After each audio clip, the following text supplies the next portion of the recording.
തിരുവനന്തപുരത്തെ ബി.ജെ.പി. പ്രവർത്തകർ ഇപ്പോൾ കടുത്ത നിരാശയിലാണ്. ആസന്നമായ ലോക്സഭാ തെരഞ്ഞെടുപ്പിലേക്ക് ബി.ജെ.പി. സ്ഥാനാർത്ഥിയായി കുമ്മനം രാജശേഖരൻ എത്തുമെന്ന പ്രതീക്ഷ എല്ലാവർക്കും ഉണ്ടായിരുന്നു.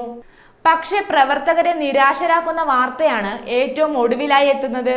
മിസോറാം ഗവർണറായി കഴിഞ്ഞ വർഷം മെയ് 29-നാണ് കുമ്മനം രാജശേഖരൻ സ്ഥാനമേറ്റത്. കേരളം വിട്ടുപോകാൻ അസംതൃപ്തി പ്രകടിപ്പിച്ച കുമ്മനത്തെ നിർബന്ധപൂർവമാണ് പാർട്ടി നേതാക്കൾ പറഞ്ഞുവിട്ടതെന്ന് പറഞ്ഞാലും തെറ്റില്ല.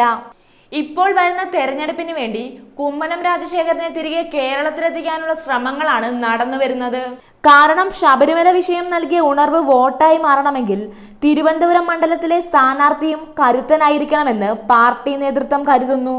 കൂടാതെ കുമ്മനം രാജശേഖരൻ കേരളത്തിലെ പ്രധാന ക്ഷേത്രങ്ങളുടെ ഭാഗമായി സജീവമായി പ്രവർത്തിച്ച വ്യക്തി കൂടിയാണ്.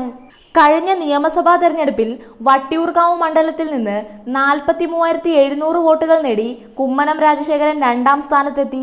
7,622 വോട്ടുകൾക്കാണ് കെ മുരളീധരനോട് കുമ്മനം പരാജയപ്പെട്ടത്.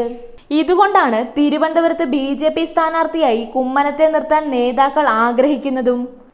എന്നാൽ ഇപ്പോൾ മിസോറാം ഗവർണർ പദവിയിലുള്ള അദ്ദേഹം ഇവിടെ എത്തി മത്സരിച്ച് പരാജയപ്പെട്ടാൽ വലിയ നഷ്ടമായിരിക്കും ഉണ്ടാകുന്നത്.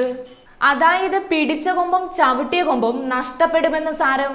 അതുകൊണ്ട് തന്നെ കുമ്മനം മത്സരിക്കേണ്ട എന്നാണ് കേന്ദ്ര നേതൃത്വത്തിന്റെയും അഭിപ്രായമെന്നാണ് അറിയാൻ കഴിയുന്നത്. കുമ്മനം കേരളത്തിൽ മത്സരിച്ചാൽ കേരളത്തിലെ വിശ്വാസികളും ഹിന്ദുക്കളും ബി.ജെ.പിക്ക് വോട്ട് ചെയ്യുമെന്നും നേതാക്കൾ പ്രതീക്ഷിക്കുന്നു. എന്നാൽ ആ പ്രതീക്ഷയാണ് ഇപ്പോൾ ഇല്ലാതായിരിക്കുന്നത്. കേരളത്തിൽ പ്രവർത്തിക്കണമെന്ന ആഗ്രഹം കുമ്മനം രാജശേഖരൻ ഉണ്ടെങ്കിൽ പോലും ഗവർണറായി തുടരുന്ന ഈ സാഹചര്യത്തിൽ അത് സാധിക്കില്ല എന്ന് വേണം കരുതാൻ.